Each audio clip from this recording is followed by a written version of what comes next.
asalaamaaleykum toute la diaspora sénégalaise Modou Fatou ñu ngi leen nuyu ñëpp ku ci nekk seen tur seen sant man la Mohamed Diatta seen président seen professeur ñu ngi leen jaajëfal bu baax a baax di leen jox seen wàccuwaay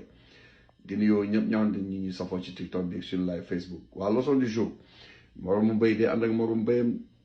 waaw immigré yu bëri ñu ngi sànku ci ñëw xam nga di seeg tubaab yi wala di seetal xeet benn xeet bu dul seen xeet te dafa jar bàyyi xel parce que am na ci ñoo xamante ni moo rawatina ci américain yi nii. am na ñoo xamante ni tey nii boo xasee ba seeg ñoom jeex na de waaw du toomati benn projet parce que maanaam sa tekki dépendre tu ci yow ci moom lay dépendre ndax loolu liggéey mu taal ko surtout nga dugg ci ñoo xamante ni dañoo cher bëgg àdduna xam nga Sénégal ba ñu ngi ci yàqu te xam nga tamit aussi dëgg dafa neexul rek mais loolu la xam nga tey boo amee sa jabar sénégalaise moo la ni tey nii bés boo bëggoon ñibbi da ngay takk sa bagage ñëw man maa ngi sama sénégalaise ak ma bëggee ñibbi takk sama bagage ñëw yóbbu samay doom même fekkee da nga leen bëgg a yóbbu daara wala nga jàngal leen l'islam ak yaa xam wala tu es un chrétien bu mën ci doon mais bu dee ak ñoom la da nga leen di ñàkk ñaata Sénégal ñoo fi nekk bitim réew sànq seen njaboot complètement parce que topp ci tubaab yi wala topp ci xeet boo xam te du sa xeet te dafay neex parce que maanaam amul moom ndeysaan dina ci am nag ñu baax des fois nga day ci ñu baax mais ñu ci bari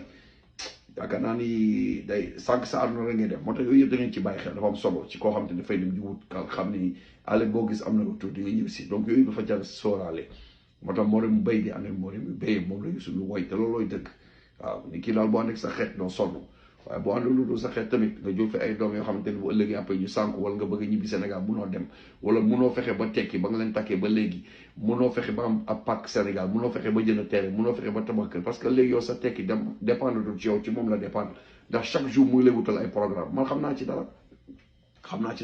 ba may ñëw ci dëkk bi nii tubaab laa takkoon mais damaa ne ba ci biir xam ne ñii ku leen topp ngondu ginnaaw sa doo ko am billahi wallahi donc yooyu yëpp bàyyi leen ci xel waaw bàyyi leen ci xel li ñuy wax yëpp pour yéen la rek xam nga bu ëllëgee ngi la mu ñibbi seen Sénégal ngeen am fa dara parce que tamit voyage aussi dafa war am finition mais voyage boo xamante ni amoo benn projet yaa ngi jigéen boo xamante ni yaa ngi mu ngi lay jóge ay doom yu rafet tout mais amoo benn projet am na ñoo xam ne baax nañu dañuy daje ak yow da ngay xam ne ñii ay jigéen lañ waaw dañ lay jàppale même boo bëggee def sa projet au Sénégal yooyu yëpp mais ñoo xamante ni saa yi loo baax ñu ngeer ko loo an ñu taal bi la wutal ay programme xaalis bu dul jeex jaru ko jigéen mosu koo jar yenn sëy yi mosu koo jar donc yooyu yëpp bàyyi leen ci xel ñun suñu Sénégal bii la ñu am ak lu métti foofu la ñu am te yàgg dañuy ñibbi si mooy li leen di wax rek donc bàyyi leen ci xel bu baax a baax immigré métti na lool donc xam fi ngay taxaw tamit day am solo xam fi ngay dugal sa xam te am solo xam tam aussi fi ki ngay lëkkaloo aussi day am solo yooyu yëpp ngeen bàyyi ci xel da ngeen mën a retourner incha allah